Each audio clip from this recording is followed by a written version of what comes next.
गोविंद हरि गोपाल हरि, दुख नाशक दीन दयाल हरि। गोविंद हरि गोपाल हरि, दुख नाशक दीन दयाल हरि। दुख नाशक दीन दयाल हरि, शरण शिवि हैं आए हाँ नंदलाल हरि। गोविंद हरि गोपाल हरि, गोविंद हरि गोपाल हरि, दुख नाशक दीन दयाल हरि।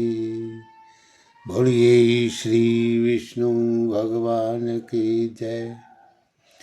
श्री गणेश जी के चरणों में सबसे पहले मैं नमस्कार करता हूँ, जिनकी कृपा से सब विघ्न बाधाएं दूर हो जाती हैं और फिर इस सृष्टि के पालनकर्ता भगवान विष्णु जी को भी मेरा बारंबार नमस्कार है, जिन्होंने इस सारी सृष्टि को पैदा किया और वही इसकी पालना करते हैं।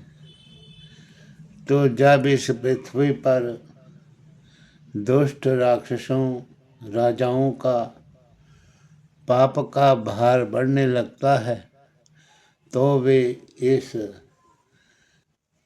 धरती पर सगुण शरीर जन्म लेके उन दुष्ट राजाओं राक्षसों का नाश करके इस पृथ्वी को पाप के भार से विहीन कर देते हैं और अपने प्रिय भक्तों को दर्शन देकर कृतार्थ करते हैं, ताकि वे इस भव सागर से पार होकर के भगवान के वैकुंठ लोक को जाकर के प्राप्त करें, मोक्ष धाम को प्राप्त करें। तो अब आप श्रीमद् भागवत महापुराण 8वां स्कंद के 6ठे अध्याय की कथा सुनिए। इस कथा को मेरी प्रार्थना है कि आप पूर्ण रूप से सुना करें और हमारे चैनल को सब्सक्राइब करें, इस वीडियो को शेयर और लाइक भी करें। तो अब आप से मैं कथा कहता हूँ कि सुखदेव जी बोले, हे परीक्षित, जब ब्रह्मा आदि देवता की स्तुति करने से वैकुंठनाथ प्रसन्न हुए, तब उन्होंने 1000 सूर्य के समान तेज रूप से गरुड़ पे आके देवताओं को दर्शन दिया। वे प्रकाश देखते ही ब्रह्मा के सिवा और सब देवताओं की आंखें झप गई। सुदर्शन चक्र आदि उनके 8 शस्त्र अपना अपना रूप धारण किए चारों ओर खड़े थे। तो ब्रह्मा ने दंडवत वे परिक्रमा करके हाथ जोड़ के विनय किया, हे दीनानाथ जी, जल थल अग्नि वायु आकाश सब आप ही हैं। हम महादेव दक्ष प्रजापति आदि देवता आपके सामने चिंगारी के समान हैं, कुछ भी समर्थ नहीं रखते। आप सर्वदा आनंद रूप हैं। कौन ऐसा है जो आपका आदि मध्य अंत और आपकी महिमा का वर्णन कर सके, जिससे देवताओं का कल्याण होवे और वे कीजिए। तब परमेश्वर ने जल विहार करना विचार कर कहा, हे ब्रह्मा, इन दिनों दैत्यों की दशा बली है। दुर्वासा के श्राप से देवताओं के दिन निर्बल हैं। अब मेरे निकट ये उचित है कि सब देवता दैत्यों के पास जाकर उनसे प्रीति करके क्षीर समुद्र मथें, मंदराचल पर्वत को मथानी बना के उसमें वासुकी सांप की रस्सी लगावें, समुद्र से अमृत आदि अति उत्तम 14 रत्न निकालें। सब अमृत देवताओं को पिलाऊंगा, उसके पीने से देवता अमर होकर दैत्यों को जीतकर अपना राज्य पाएंगे। ये बात सुनकर देवताओं ने विनय किया, महाराज, दैत्य लोग हमसे बलवान हैं, जब अमृत छीनकर पी लेंगे तब हमारा क्या बस चलेगा। परमेश्वर बोले कि तुम लोग धैर्य रखो, हम किसी उपाय से अमृत पिला देंगे। दैत्यों को परिश्रम के सिवा कुछ लाभ न होगा। तुम उनसे प्रीति करके अपना काम निकालो। जिस तरह सांप ने जाल में फंसकर चूहे से मित्रता करके अपना कार्य सिद्ध किया था, उसका इतिहास महाभारत में विस्तार पूर्वक लिखा है। जो लोग परमेश्वर की शरण में रहते हैं उनका सब मनोरथ सिद्ध होता है। जो बात दैत्य लोग कहें उसे मान लो, अधिक लोभ ना करना, जिसमें तुम्हारी उनकी प्रीति बनी रहे। ये आज्ञा देकर नारायण जी वैकुंठ को पधारे और देवता उनकी आज्ञा से दैत्यों के राजा बलि के पास पहुंचे। राजा बलि ने मन में कहा कि इंद्र वरुण कुबेर देवता जो मेरे साथ सदा शत्रुता रखते हैं, आज बिना शस्त्र गहे मेरी शरण आए हैं, इसलिए जो बात ये लोग कहें वे माननी चाहिए। ऐसा विचार करके राजा बलि ने दैत्यों से पूछा कि तुम लोग किस इच्छा से यहाँ आए हो, अपना वृत्तांत कहो। तब इंद्र बोला कि हम तुम देवता और दैत्य कश्यप जी के पुत्र और भाई भाई हैं, सो मैंने विचारा कि कोई ऐसा उपाय करें जिसमें वृद्धापन व मृत्यु न होवे और बहुत संतान उत्पन्न हो। इसी इच्छा से मैं ब्रह्मा जी के पास गया था, तो ब्रह्मा जी हम लोगों को नारायण जी के यहाँ ले गए। उन्होंने हमारी विनय सुनकर कहा कि तुम लोग राजा बलि आदि अपने भाइयों को साथ लेकर क्षीर समुद्र को मथो, मंदराचल को मथानी बनाकर उसमें वासुकी नाग की रस्सी लगाओ। जिस तरह दही मतने से घी निकलता है, उसी तरह क्षीर समुद्र को मंथन करने से अमृत आदि 14 रत्न निकलेंगे। सो तुम लोगों को वे अमृत पीने से बुढ़ापा व मृत्यु का खटका दूर छूट करके सदा तरुण अवस्था बनी रहेगी। इसी बात से हम लोग आए हैं। इस काम में तुम लोग हमारे साथ प्रीति रख के सहायता करो, जिसमें देवता व दैत्य दोनों भाई अमृत पीकर अमर हो जाएं। हे राजा बलि, तुम सब देवताओं के मालिक होकर रहना, हम तुम्हारे अधीन रहेंगे। ये सुनकर राजा बलि और दूसरे दैत्यों ने कहा कि इस काम में हम लोग तुम्हारा संग देंगे, पर अमृत आदि जो वस्तु समुद्र से निकले उनको बांट लेंगे। देवता बोले, बहुत अच्छा, तुम्हारा कहना हमें स्वीकार है। फिर सब देवता और दैत्यों ने जाकर बड़े मेहनत से मंदराचल पर्वत को उखाड़ा, जब उसे समुद्र के किनारे ले चले तब कई देवता और दैत्य घायल होकर मर गए। उन्होंने हार मानकर पर्वत को रास्ते में धर दिया और अपना विमान टूटने से परमेश्वर का ध्यान करके विनय किया कि हे वैकुंठ नाथ, आपकी दया के बिना ये पर्वत हम लोगों से समुद्र तक नहीं पहुंच सकता। जैसे भगवान अंतर्यामी ने उनकी दीन वचन सुना, वैसे ही गरुड़ पे बैठ के वहां आए। तब देवता व दैत्यों ने दंडवत करके स्तुति करके कहा, महाराज, आप लोगों से ये पर्वत शीर समुद्र तक नहीं पहुंच सकता। थोड़ी ही दूर ले जाने में कई देवता व दैत्य घायल होकर मर गए।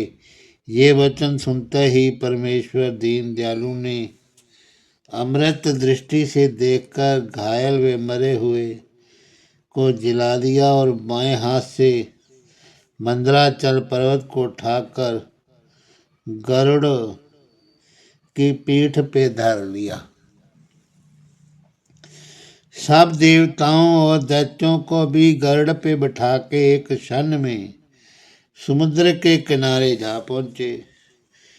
जब पर्वत उतार कर गरुड़ को विदा किया तब देवता और दैत्य उनकी स्तुति करने लगे।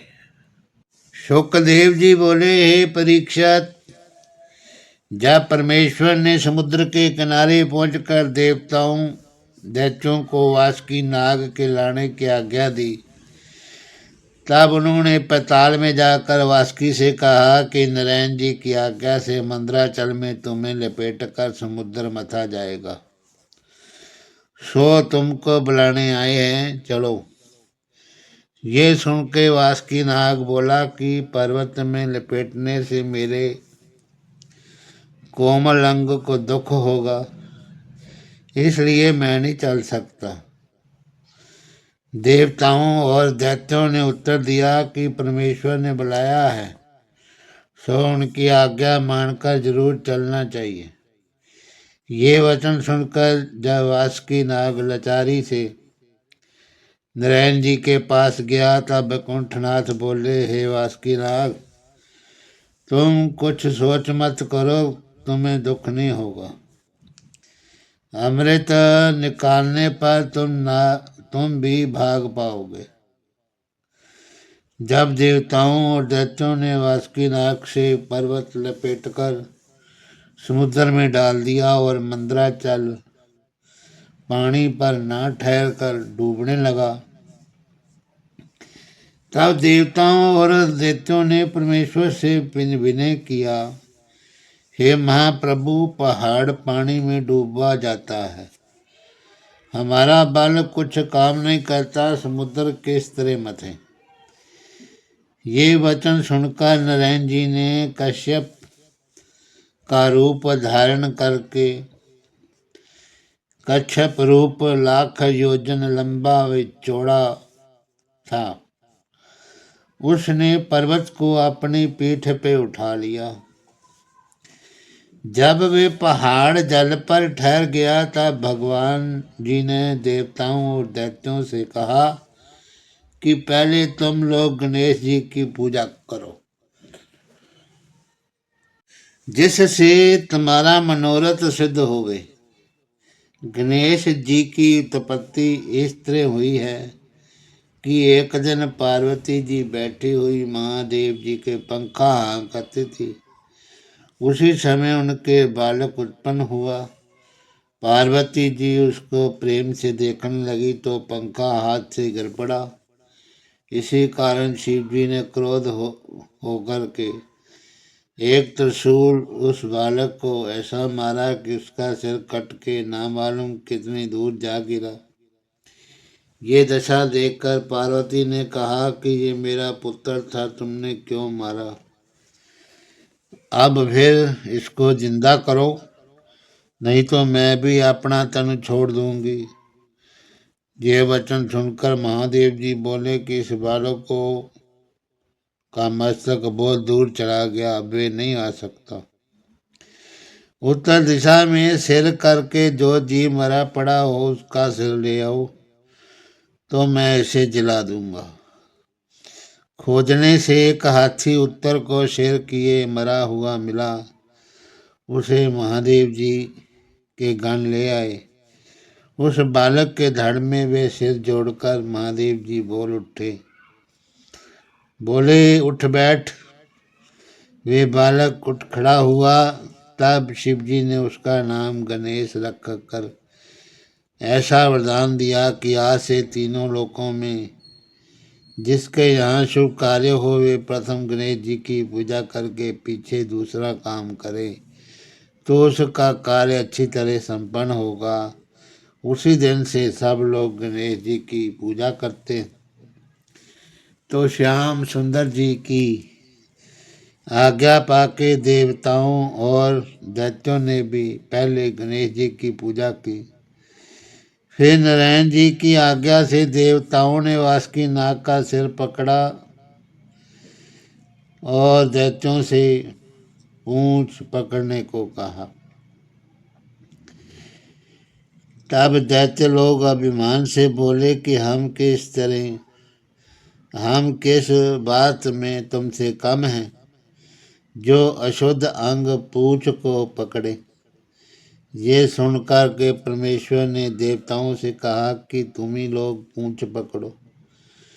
सो दैत्य लोग सिर और देवता वे नारायण जी वासुकी नाग की पूंछ पकड़कर समुद्र को दही के समान मथने लगे। उस समय मंदराचल का घूमना कश्यप रूप भगवान को ऐसा मालूम होता था कि जैसे कोई पीठ में खुजलाता है। जब दैत्य लोग समुद्र मथते समय वासुकी नाग का सिर खींचने लगे तो उसके फुफकार से ऐसी ज्वाला निकली कि उनका सिर जलने लगा। तब दैत्यों ने फिर चाहा कि हम लोग पूंछ पकड़े। उस समय नारायण जी बोले कि जो बात तुमने अपनी इच्छा से स्वीकार किया वो छोड़ना न चाहिए। जब देवता और दैत्य समुद्र मथते मथते थक गए तब उन्होंने नारायण जी से विनय किया कि हे त्रिलोकीनाथ, अब हमें समर्थता नहीं रही कि हम समुद्र मंथन करें। ये वचन सुनते ही परमेश्वर ने कुछ अपना बल उनको देकर के धैर्य दिया। तब वे लोग नवीन बल पाके फिर समुद्र जो थे मथने लगे। तो सबसे पहले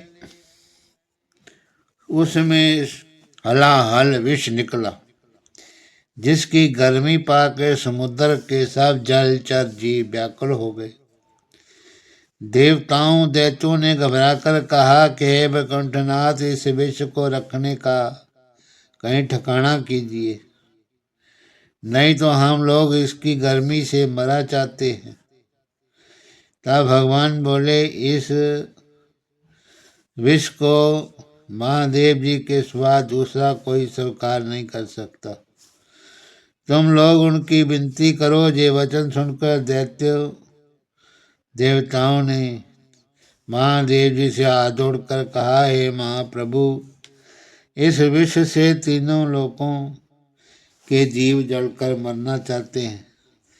इसको आप स्वीकार कीजिए। तुम्हारे सिवा दूसरे में ऐसी शक्ति नहीं है जो विष की गर्मी सह सके। ये बात सुनकर शिवजी ने विचारा कि मैं वैष्णव हूँ, जो कोई दूसरे का दुख देखकर उसका कष्ट न निवारण करे उसे वैष्णव ना कहना चाहिए, इसलिए उनका कष्ट छुड़ाना उचित है। ये सोचकर शिवजी ने पार्वती की ओर देखा। तब पार्वती बोली, हे स्वामी, देवता लोग शरण में आए हैं, जिसमें इनका कल्याण हो सो आप कीजिए। नारायण जी ने भी शिवजी से कहा कि ये सब लोग देव हैं, आप महादेव हैं। इसलिए जो प्रथम समुद्र से निकली है वस्तु वे आपको भेंट करना चाहिए, सो आप इसे स्वीकार कीजिए। सब जीवों का दुख हरना आपको उचित है। तब महादेव जी ने बड़े खुशी से प्रसन्न होकर बोले, सच है, इस विष को मेरे सिवा दूसरा कोई पी नहीं सकता। इसे पेट में उतारूं तो रामचंद्र जी को, जो मेरे हृदय में रहते हैं, दुख पहुंचेगा। इसलिए कंठ में इस विष को रखे रहना उचित है। ऐसा कह के शिवजी ने उस विष को, जो झाग के समान समुद्र से निकला था, एक ही बार में सब मुंह में डाल लिया। सो मुंह में डालते समय थोड़ा सा विष पृथ्वी पर गिर पड़ा था। उसी से सिंगियां और बच्छ नाग आदि पैदा हुए। महादेव जी ये विष अपने कंठ में रखे रहे, इसी कारण उनका गला बाहर से नीला है और नीलकंठ नाम उसी समय प्रसिद्ध हुआ। नारायण जी ने अमृत दृष्टि से देवताओं और दैत्यों को देखा तो विष की सारी गर्मी उनके अंग से दूर हो गई। देवताओं ने शिव जी का बहुत प्रार्थना स्तुति किया तो सुखदेव जी बोले, हे राजन, जब फिर देवता व दैत्य परमेश्वर की आज्ञा से समुद्र को मथने लगे तो दूसरी बेर कामधेनु गऊ अति सुंदर समुद्र से निकली। तब नारायण जी ने कहा, इस गाय से संसारी वस्तु जो मांगो सो मिलती है। ये सुनकर देवताओं में दैत्यों ने उस गऊ को लेना चाहा। तब कुंठनाथ बोले कि ये गऊ ब्राह्मणों व ऋषिवरों को देनी चाहिए। वे लोग वनवास करके कंद मूल खा के दिन रात हरि भजन करते हैं और ब्याह व यज्ञ आदि में उनको राजा से भिक्षा मांगनी पड़ती है। ये गाय उनके पास रहेगी तो वे लोग निश्चिंत रह के परमेश्वर का ध्यान करेंगे। वेद व शास्त्र में भी ऐसा लिखा है कि जब मनुष्य कोई काम अपने लिए करे तो पहले उस लाभ में से ब्राह्मण को अवश्य कुछ देना चाहिए, जिसमें उसका मनोरथ सिद्ध होवे।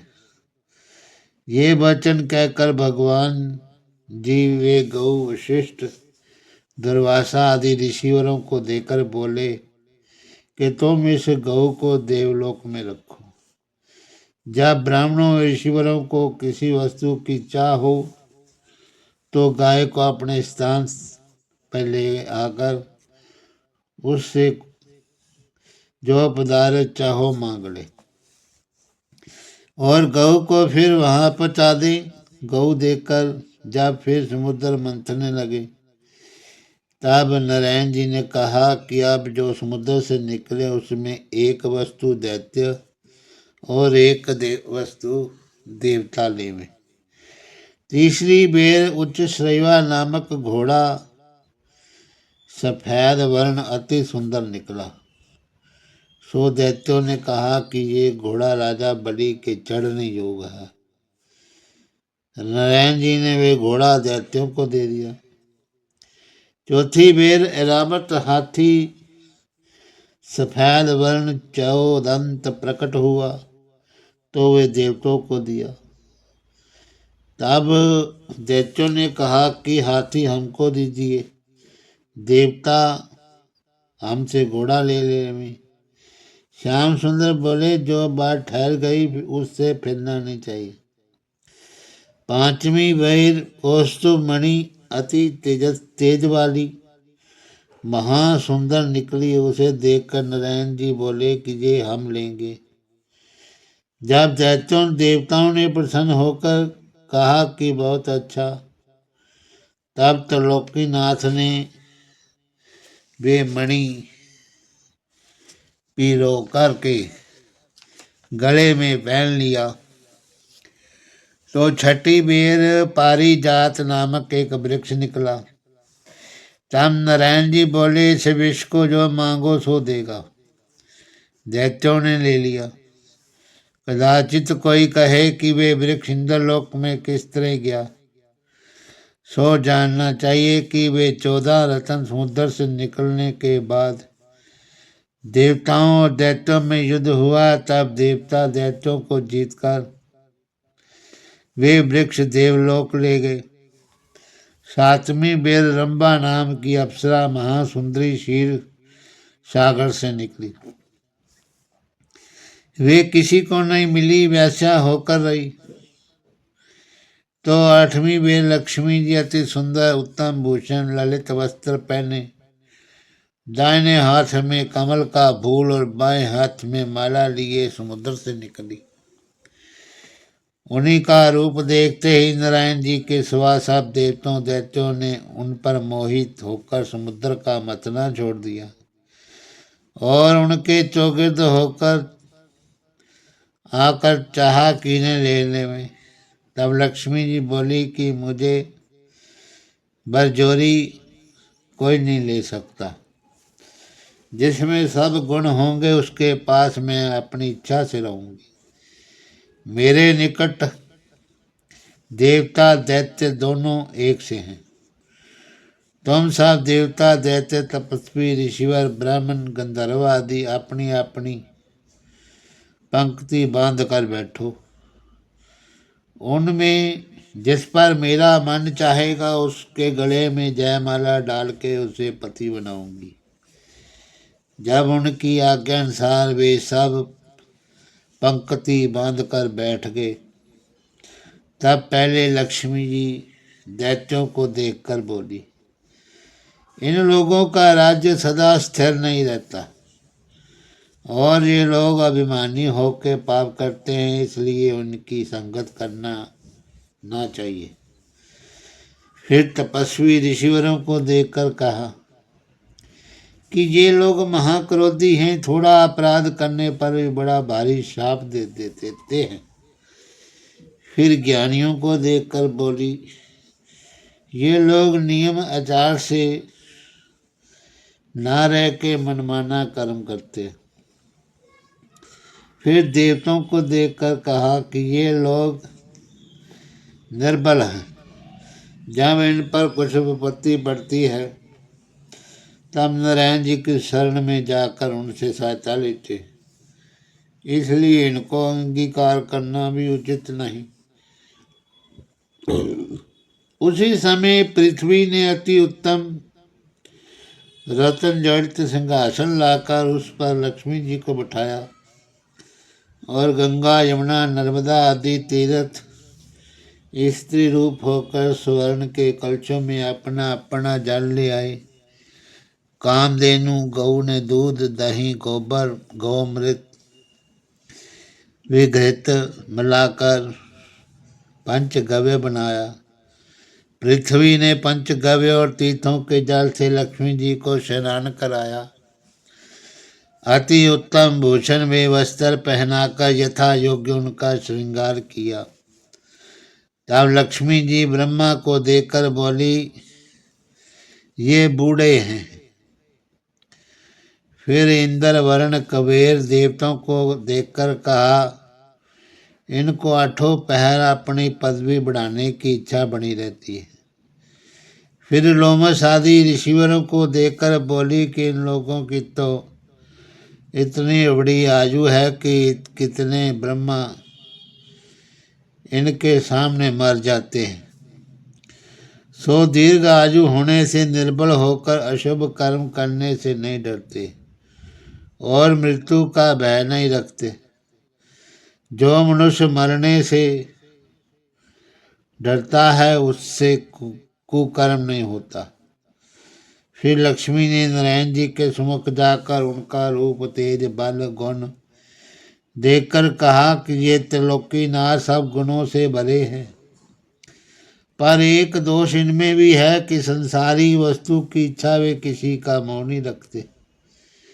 इनकी कृपा वे दया कुछ जप वे स्मरण के अधीन नहीं है। देखो उद्धव भक्त जो जन्म भर इनकी सेवा में रहा, उसको इन्होंने आज्ञा दी कि तुम बद्रिका आश्रम में जाकर तप करो, तब तुम्हारी मुक्ति होगी। और वे केवट जिसने इनके पैर में बाण मारा था, उसको विमान पे बिठाकर उसी समय बैकुंठ भेज दिया। ये सब दोष होने पर भी इनसे उत्तम त्रिलोक्य में दूसरा कोई नहीं है। इसलिए मैं इन्हीं के चरण कमल दाब कर अपना जन्म सफल करूंगी। ये कहकर लक्ष्मी जी ने वही माला जो अपने हाथ में ली थी बैकुंठ नाथ जी के गले में डाल दिया। तब भगवान जी बोले, तू आठों पैर हृदय में बसी रहेगी। ये देखते ही देवता व दैत्यों ने अति हर्ष से कहा, हे लक्ष्मी जी, तुमने बहुत अच्छा किया जो नारायण जी के गले में माला डाली। उसी समय समुद्र ने मनुष्य रूप होकर वेदानुसार लक्ष्मी जी का विवाह नारायण जी से कर दिया और विश्वकर्मा ने आभूषण, पृथ्वी ने मोतियों और रत्नों की माला, नागों ने कुंडल लाकर लक्ष्मी जी को पहनाया। ब्रह्मा और महादेव आदि देवताओं ने आनंद पूर्वक लक्ष्मी नारायण जी पर पुष्प वृष्टि की। देवताओं वे दैत्यों ने बड़े हर्ष से दंदूबी बजाई। इंद्र की अप्सराओं ने आकाश मार्ग में आकर नाच दिखाया, गंधर्वों को गाना सुनाया। उसी समय तीनों लोकों में मंगलाचार हुआ। लक्ष्मी जी के दर्शन से देवताओं व दैत्यों के अंग में बल आ गया। फिर नारायण जी की आज्ञा से देवता दैत्य समुद्र मथने लगे। तब नवी बेर कन्या रूप होकर वारुणी समुद्र से निकली, उसको दैत्यों ने ले लिया। 10वीं बेर एक पुरुष अति सुंदर तेजस्वी धन्वंतरी नाम का वैद्य, परमेश्वर का अवतार, यज्ञ का एक भाग लेने वाला, एक हाथ में अमृत का कलछा, दूसरे हाथ में एक हरित के लिए समुद्र से निकला। उसको देखते ही देवताओं व दैत्यों ने प्रसन्न होकर कहा कि इस अमृत के बाद से हम लोगों ने इतना मेहनत किया था, सो निकला। ये कहते ही एक दैत्य ने दौड़कर वे कलछा धन्वंतरी वैद्य से छीन लिया। तब देवता बोले कि इसमें आधा भाग हमारा भी है। दैत्यों ने अधर्म से उत्तर दिया कि हमारे पीने से जो बचेगा सो तुझको भी देंगे। जब देवताओं ने हार मानकर ये समाचार नारायण जी से कहा, तब बैकुंठनाथ जी बोले कि तुम्हारे कहने से ये लोग अमृत न देवेंगे।